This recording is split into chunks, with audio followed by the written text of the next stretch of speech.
An eraser, also known as a rubber in some Commonwealth countries, including South Africa, from which the material first used got its name, is an article of stationery that is used for removing marks from paper or skin, e.g. parchment or vellum. Erasers have a rubbery consistency and come in a variety of shapes, sizes, and colors. Some pencils have an eraser on one end. Less expensive erasers are made from synthetic rubber and synthetic soy-based gum, but more expensive or specialized erasers are made from vinyl, plastic, or gum-like materials. At first, erasers were invented to erase mistakes made with a pencil. Later, more abrasive ink erasers were introduced. The term is also used for things that remove marks from chalkboards and whiteboards.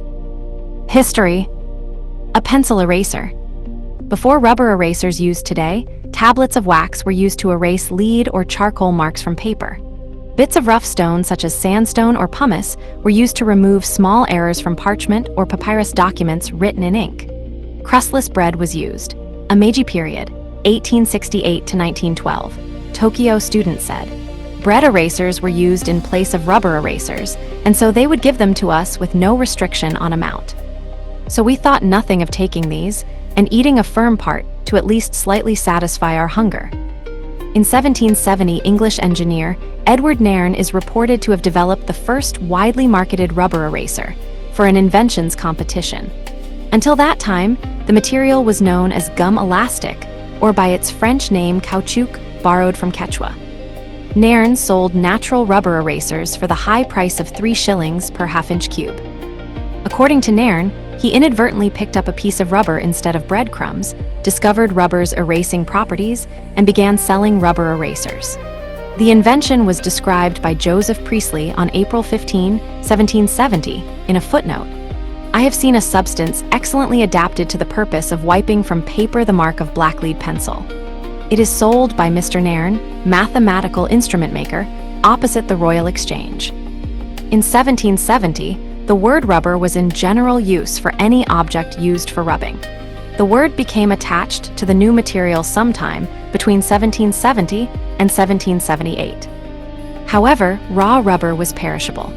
In 1839, Charles Goodyear discovered the process of vulcanization, a method that would cure rubber, making it durable. Rubber erasers became common with the advent of vulcanization. On March 30, 1858, Hyman Lipman of Philadelphia, United States, received the first patent for attaching an eraser to the end of a pencil.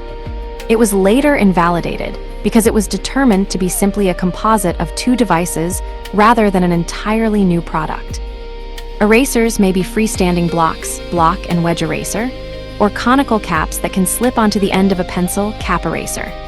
A barrel or click eraser is a device shaped like a pencil, but instead of being filled with pencil lead, its barrel contains a retractable cylinder of eraser material, most commonly soft vinyl. Many, but not all, wooden pencils are made with attached erasers. Novelty erasers made in shapes intended to be amusing are often made of hard vinyl, which tends to smear heavy markings when used as an eraser. Types: pencil or cap erasers. Cap erasers, originally made from natural rubber, but now usually from cheaper SBR, this type contains mineral fillers and an abrasive such as pumice with a plasticizer such as vegetable oil. They are relatively hard in order to remain attached to the pencil and frequently colored pink. They can also be permanently attached to the end of a pencil with a ferrule. Artist's gum eraser. The stylized word art gum was first used in 1903 and trademarked in the United States in 1907. That type of eraser was originally made from oils such as corn oil vulcanized with sulfur dichloride, although it may now be made from natural or synthetic rubber or vinyl compounds.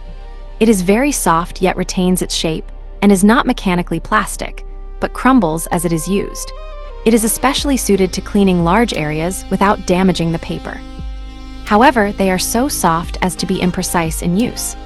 The removed graphite is carried away in the crumbles, leaving the eraser clean, but resulting in a lot of eraser residue. This residue must then be brushed away with care, as the eraser particles are coated with the graphite and can make new marks. Art gum erasers are traditionally tan or brown, but some are blue. Vinyl erasers. Vinyl erasers. High-quality plasticized vinyl or other plastic erasers, originally trademarked Mylar in the mid-20th century, are softer, non-abrasive, and erase cleaner than standard rubber erasers. This is because the removed graphite does not remain on the eraser as much as rubber erasers, but is instead absorbed into the discarded vinyl scraps. Being softer and non-abrasive, they are less likely to damage canvas or paper. Engineers favor this type of eraser for work on technical drawings due to their gentleness on paper, with less smearing to surrounding areas. They often come in white and can be found in a variety of shapes. More recently, very low-cost erasers are manufactured from highly plasticized vinyl compounds and made in decorative shapes. Elastomer erasers. In these types, a thermoplastic elastomer combines a styrene resin elastomer and an olefin resin. These erasers have better erasability for erasing pencil marks compared to conventional vinyl erasers. Elastomers can be formed into thin cylindrical or other shapes to be used as extendable erasers. Kneaded erasers. Main article, kneaded eraser. Two kneaded erasers. A new eraser is on the left and an older eraser on the right. The older eraser is darker due to the graphite and charcoal dust that has become incorporated into it. Kneaded erasers, called putty rubbers outside the United States, have a plastic consistency and are common to most artists' standard toolkit. They can be pulled into a point for erasing small areas and tight detail erasing, molded into a textured surface, and used as a reverse stamp to give texture, or used in a blotting manner to lighten lines or shading without completely erasing them. They gradually lose their efficacy and resilience as they become infused with particles picked up from erasing and from their environment. They are not suited to erase large areas because of their tendency to deform under vigorous erasing. Poster putty, commonly sold in retail outlets with school supplies and home improvement products. This soft, malleable putty appears in many colors and under numerous brand names. Intended to adhere posters and prints to walls without damaging the underlying wall surface, poster putty works much the same as traditional kneaded erasers, but with a greater tack and, in some circumstances, lifting strength. Poster putty does not erase so much as light by directly pulling particles of graphite, charcoal, or pastel from a drawing. In this regard, poster putty does not smudge or damage work in the process. Repeatedly touching the putty to a drawing pulls ever more medium free, gradually lightening the work in a controlled fashion. Poster putty can be shaped into fine points or knife edges, making it ideal for detailed or small areas of work. It can be rolled across a surface to create visual textures. Poster putty loses its efficacy with use, becoming less tacky as the material grows polluted with debris and oils from the user's skin. Electric erasers. An electric eraser tool with replacement eraser heads. The electric eraser was invented in 1932 by Albert J. Dremel of Racine, Wisconsin, United States. It used a replaceable cylinder of eraser material held by a chuck driven on the axis of a motor. The speed of rotation allowed less pressure to be used, which minimized paper damage. Originally standard pencil eraser rubber was used, later replaced by higher performance vinyl. Dremel went on to develop an entire line of handheld rotary power tools. Fiberglass erasers. A fiberglass eraser, a bundle of very fine glass fibers, can be used for erasing and other tasks requiring abrasion. Typically, the eraser is a pen-shaped device with a replaceable insert with glass fibers, which wear down in use. The fibers are very hard.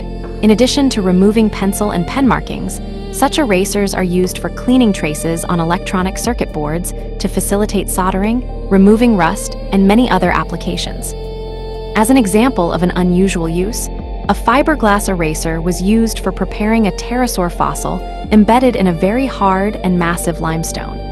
Because fiberglass erasers shed fiberglass dust when used, care must be taken during and after use to avoid accidental contamination with this abrasive dust in sensitive areas of the body, especially in the eyes. Other felt chalkboard erasers or blackboard dusters are used to erase chalk markings on a chalkboard. Chalk writing leaves light-colored particles weakly adhering to a dark surface, e.g., white on black or yellow on green, it can be rubbed off with a soft material, such as a rag.